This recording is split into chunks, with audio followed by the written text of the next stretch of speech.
Good morning, good afternoon, or good evening, depending on where you are, and thank you for joining us for the webinar, What Nobody's Telling You About Agile and DevOps, Software Organization's Dirty Little Secret. My name is Sarah Ryan, and I am delighted to be the moderator for this webinar. Our presenter today is Betty Zackheim. She's the VP of Industry Strategy at Tasktop, and in that role she works with IT organizations engaged in Agile, Lean, and or DevOps transformations, using software lifecycle integration to help them overcome issues caused by siloed development practices. Betty has 30 years experience in software development and delivery as a software engineer, engineering manager, product manager, and a marketing executive, and has walked a mile in just about everyone's shoes. She's even a professional Scrum Master through scrum.org. Betty has spent almost her entire career developing and delivering tools that enable IT teams to be more effective. Her depth of experience has given her a unique perspective of what works and what doesn't, as you will see today. So without further ado, take it away, Betty. Thank you so much, Sarah. So what a lovely introduction that was. I also want to introduce our company just a little bit. We are both from Tasktop. And what Tasktop does is we integrate the tools that organizations use in their software lifecycle. So it provides two things: the automation of flow of the work across the team and those tools, as well as providing visibility into the activity happening across the life cycle. So those tools I'm referring to, they're things like Agile planning tools, test and defect management, requirements management, project and portfolio management, IT service management tools, as well as tools used for security testing, build management, deployment management, version control, application monitoring tools, and many, many more. So I'm not going to talk a lot about my products. I am going to talk about the subject of this webinar. And you probably came because we promised to tell you a few dirty little secrets about Agile and DevOps transformations, and I promise you that I will. We're in a unique position at Tasktop. We work with some of the largest, most successful companies in the world. What's important about these companies is not really their sheer size, but the business climate and the pressure that their development and IT operations staffs are under to build software that differentiates their companies. For example, who would have thought that a software company would disrupt the taxi industry or the hotel industry? Yet Uber and Airbnb have done exactly that. So for the successful companies we work with, they know it's eat or be eaten. Leverage the heck out of your software delivery capability, or watch a startup eat your lunch. This is naturally why they've embarked on transforming the way they plan, design, build, and manage software. And it's why their Agile and DevOps transformations started. Now, another key aspect is that they're not brand new startups. They have the joy and the burden of an installed base of customers. They have a portfolio of applications they're managing. They have regulatory or organizational compliance issues to manage. None of these are trivial issues, and that's where some of these issues come to play. So if you go to Agile and DevOps conferences, you'll have the pleasure of hearing from consultants and coaches and industry practitioners. They'll each tell you about their roaring transformation successes, and occasionally they'll relate a couple of foibles, a few stories where things didn't go precisely as they planned. No doubt they'll also offer solutions. If they're consultants and coaches, they'll probably consult and coach in their area of expertise. Often how to implement Agile and DevOps practices. Sometimes they'll also talk about the people and culture issues that arise. Those are kind of the elements of a transformation. And why I'd personally enjoy spending all day talking about issues of people and culture. I find it fascinating. There are lots of consultants and coaches that that really focus on that, and they can help you through those issues, which I mentioned are significant. But I'm going to talk about the other two aspects: practices and tools, because frankly, that's my area of expertise. That's where my company can help the most. And it's the areas where we've been a witness to some of the failures in Agile and DevOps transformations. So first, let's talk a little bit about those practices. You know, as Sarah introduced, I kind of have the pleasure of talking to lots of folks in technology, and I find when I talk about Agile and DevOps, there's kind of a wide spectrum of knowledge on these topics. Some folks are really well steeped, Some folks are just getting their feet wet, and I'll bet that the folks that have joined this webinar are in that wide spectrum as well. So one thing I know is true. It sometimes can feel like religious wars when talking about these concepts. But like other areas that are rife with contention in our lives, it's striking how similar these concepts are. So of these two concepts, folks seem to feel the most comfortable with the concepts around Agile. After all, it's described in the Agile Manifesto, which helps remind us what this is all about. It's about the continuous delivery of software in order to satisfy our customers. And while there's several frameworks for executing Agile methods, Scrum, the framework created by Ken Schwaber and Jeff Sutherland, is in use by roughly 90% of the Agile teams. Now, we know that Scrum is all about transparency, inspection, adaptation, starting with a product backlog of things that should be done and finishing with a, quote, done increment. And along the way, it's about empowering the team to be self-organizing and self-directed, removing bottlenecks and impediments to allow the team to get its work done, continually refining how that work gets done and refining the product itself. And of course, the new things that we've added to the Scrum framework, having the values of commitment, courage, focus, openness, and respect, all key to Agile. And for DevOps, there is no Devops Manifesto per se. There's several wonderful books on the topic, each with their own perspective, of course. But most agree that the goal of DevOps is enhanced communication and collaboration between the development, dev, and operations teams.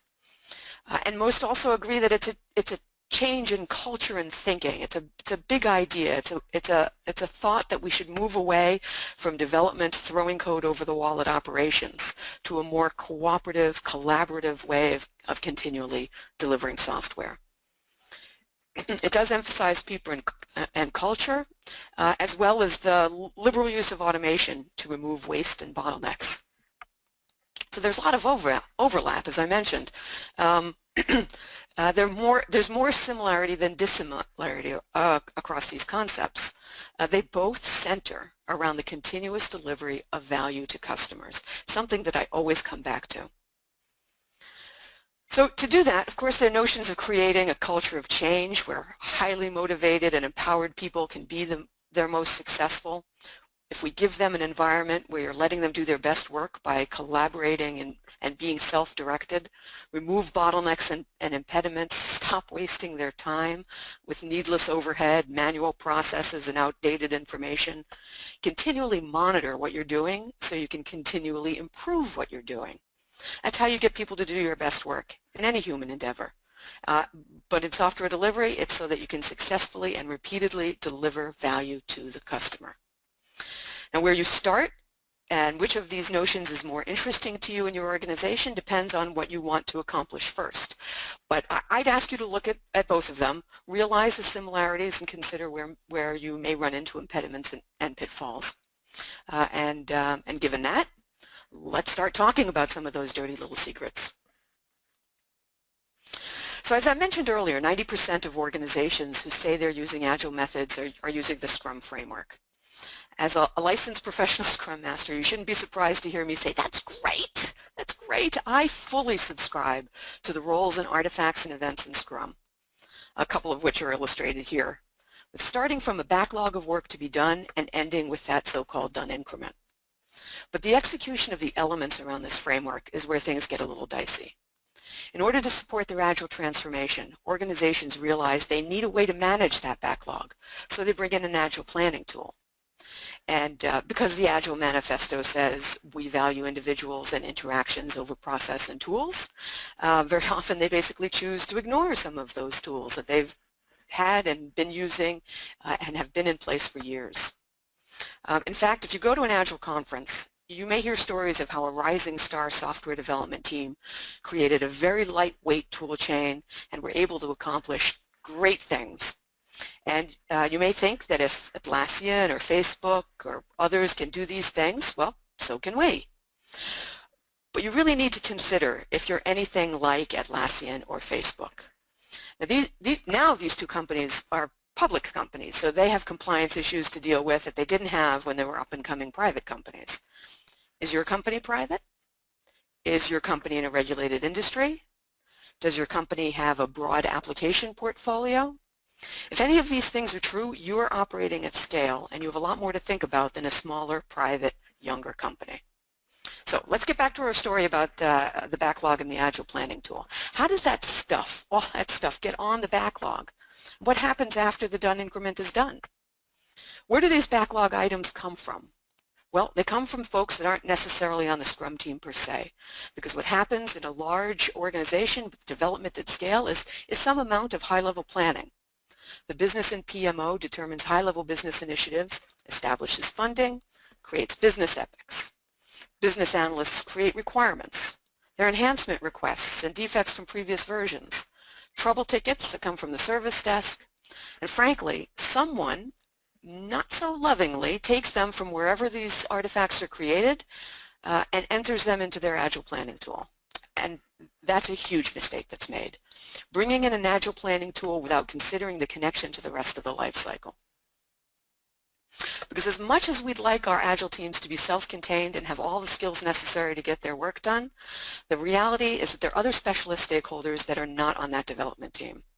And these specialists really do exist at software development at scale. Each of these disciplines use their specialist tools to create their work products, which are development artifacts that they build explicitly to share with their colleagues. And there's a natural flow of information among these disciplines. You know, there may be a PMO, as I've illustrated way to the left, using a PPM tool like CA Clarity PPM, who sends their business epics to the business analysts. Those business analysts or product managers elicit requirements and use specialist tools like Doors or JAMA or Blueprint to do that, and then send them to the developers and testers. Developers use their Agile planning tool like JIRA, CA Agile Central, formerly known as Rally, Version 1, Lean Kit, RTC, TFS, and others. And over to the testers, who in spite of the fact that testers are meant to be on that Scrum team, in a large company, they're more than likely using another tool to manage their work, tools like HPQC, Tricentis, Zephyr, and the like. And there are a host of other disciplines and tools for version control, continuous integration, automated validation, performance monitoring, and others. Now, while I've drawn green lines to describe this natural flow of work, you know how this flow happens. One colleague exports it from their tool and sends it to another colleague, probably an email. And that receiving colleague rekeys that information into their tool, because they need that information in their tool in order to do the work. After all, developers will take those requirements and elaborate them into various user stories. And testers will take those requirements and create their tests and their test plans. Now, this flow is very manual and error-prone, and there are several horror stories that have happened because of this. So, for example, a top 10 financial institution with 35,000 staff engaged in a transformation for 4 years, and still their developers are rekeying information from their tools, from one tool to the other, spending 2 hours a day in duplicate entry. This is so annoying that developers are actually leaving the company. And you may ask, why are they spending so much time in duplicate entry? And certainly it's because they would like the information in their tool. But this is a financial institution. They have compliance burdens, and they have to be sure that the information across the systems are consistent. So rekeying that information to keep the information in sync is a requirement to pass an audit. Let's say a large aerospace software manufacturer, for example, rolling out a well-respected Agile planning tool, but not connecting that Agile planning tool to the requirements management tools, and losing requirements that were elicited by the product manager. So they simply omitted features that were required by their customer. Needless to say, this is not a great way to satisfy a customer request, and is certainly not a great way to have a successful transformation. So finally, one more thing about Agile. The way I've just described how Agile is deployed most often is mostly as a framework for development and test. It's doing a nice job of optimizing that part of the value stream, but it isn't necessarily helping the entire process. Similarly with DevOps, remember at the beginning we were talking about the fact that DevOps is meant to be a wholesale cultural change. But when the ideals of DevOps, while the ideals of DevOps should span the entire software development and delivery lifecycle, the plain truth is, particularly in large organizations, they're practicing what I refer to as DevOps in the small. In these organizations, there are quote, DevOps engineers whose role is to bridge the gap between development and operations teams. They help automate the delivery of the software and the infrastructure. Now, they've embraced the notions of continuous delivery of customer value, but it's interpreted as continuous delivery of code into production. And to take it a step further, it's narrowed to be the use of automation to flow the code from the time the developer commits it to the version control system through automated validation into production.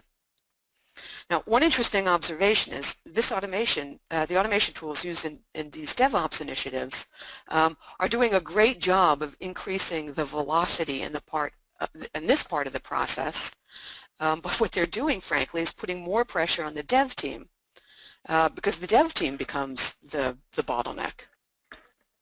So a huge pitfall in DevOps is using automation on the, I know this isn't a water flow, but using automation on the back end of the process without recognizing the impact that this will have on the upstream activities.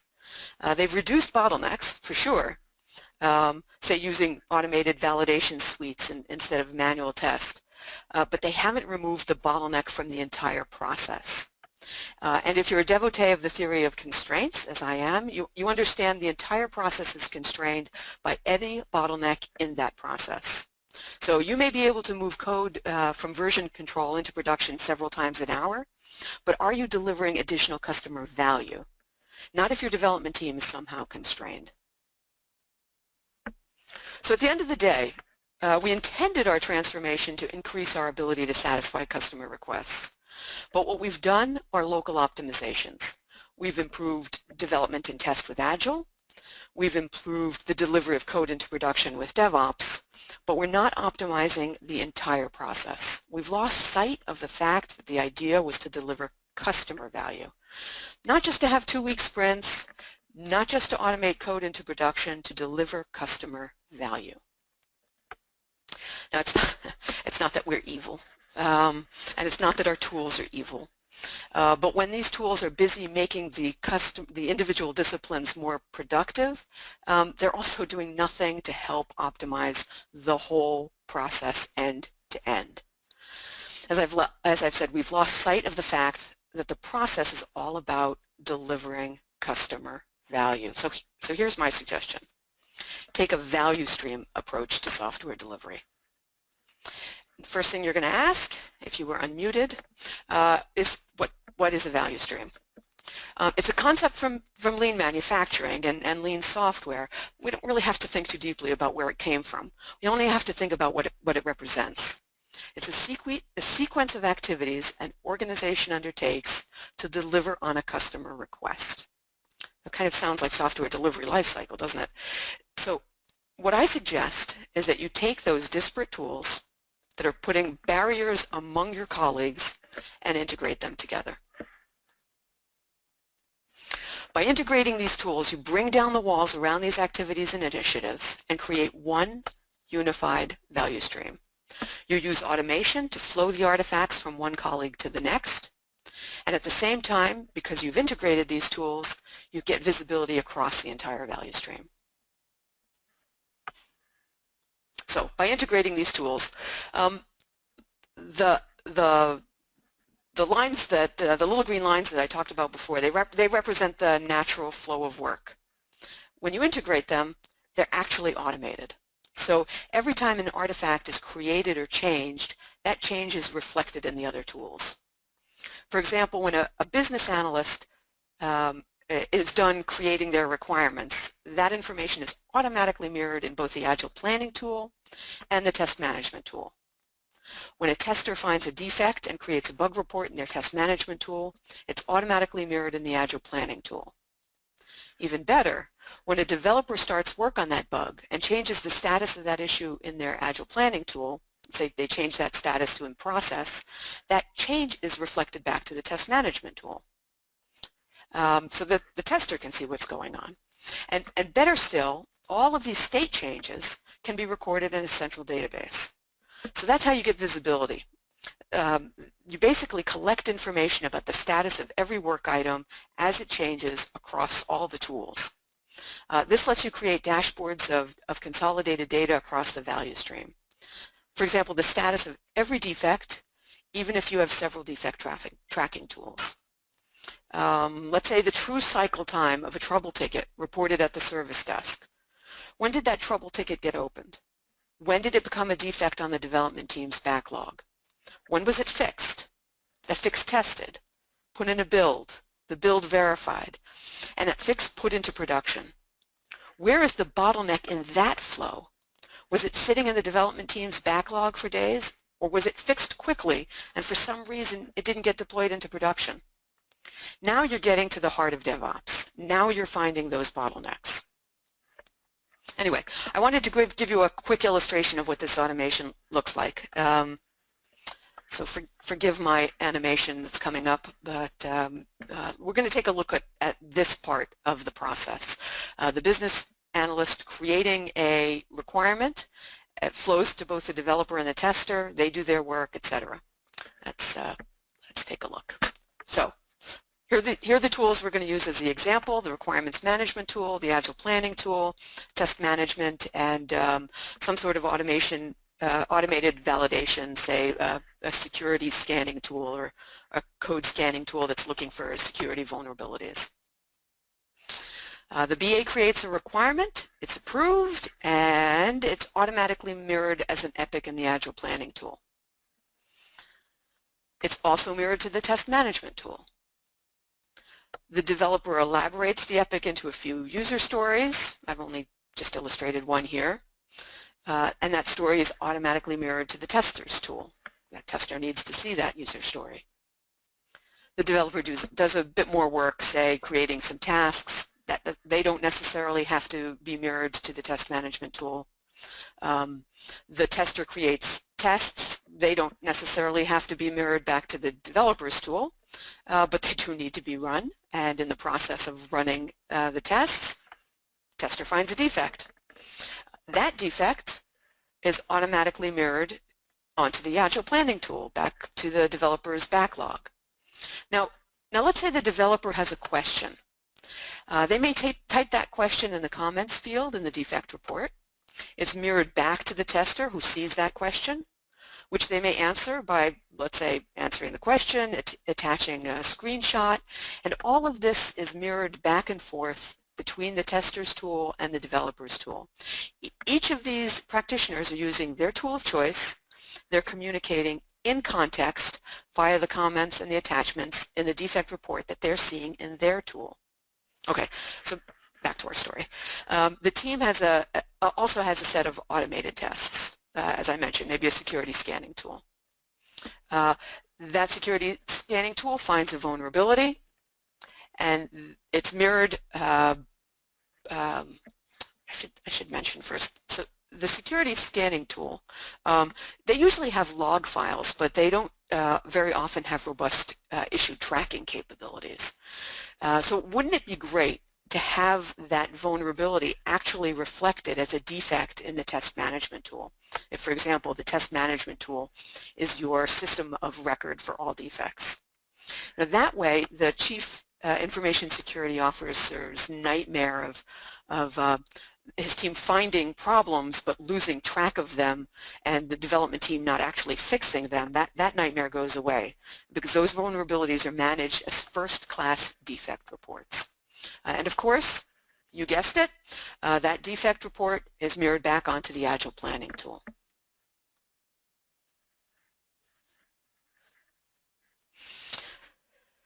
So, even though the automation of this flow of work is hard, the idea that integrating your entire value stream is possible, absolutely entirely possible.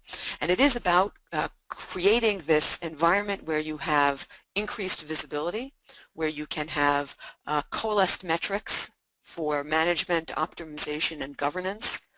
You can get real-time insight into the state of application delivery and value creation from ideation to production.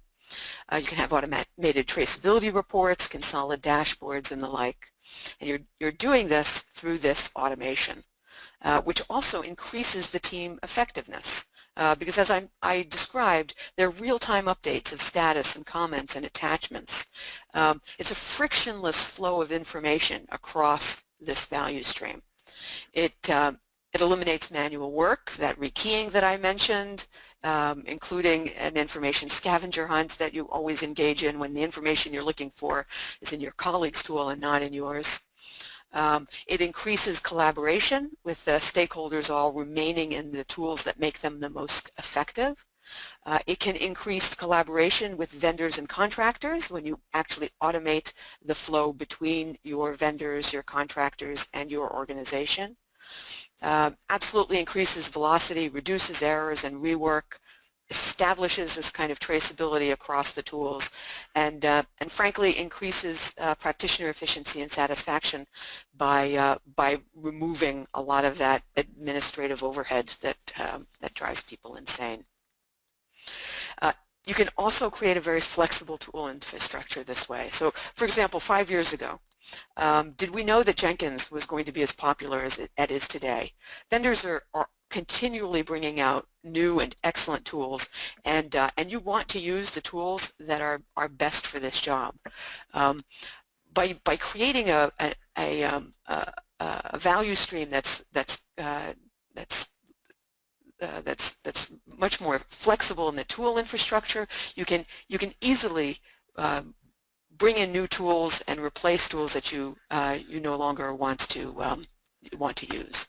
This really gives you the benefits of both a standardization, kind of a one platform view, which doesn't exist. I hate to break it to folks. The notion of one software development platform being the saving grace of this kind of software delivery practice. It's just not going to happen. That ship has sailed. It's definitely a best of breed strategy that organizations are using it to be successful. So some of the problems I mentioned are entirely avoidable. If you connect your Agile planning tools to other tools, you can eliminate those drop balls like the forgotten requirements that I mentioned that a top company suffered for a while. You can eliminate that wasted time, certainly all that manual rekeying that your important practitioners are doing every day. That will go away, and that helps certainly with compliance issues so that all of the systems are in sync. Taking that notion of automation beyond DevOps. Don't just use automation at DevOps. Use it across the entire value stream. Take that value stream approach. Bring back those original ideals of Agile and DevOps and go beyond using them just for local optimizations. Look at the entire value stream. Now, not a big surprise, my company can help you do all of this. We support many of the tools that you have in place, all sorts of different tools I mentioned earlier, requirements management, Agile planning tools, issue trackers, change management, PPM tools, as well as code analysis and build management and the like. Many more tools, frankly, and types of tools that exist on the slide. The company is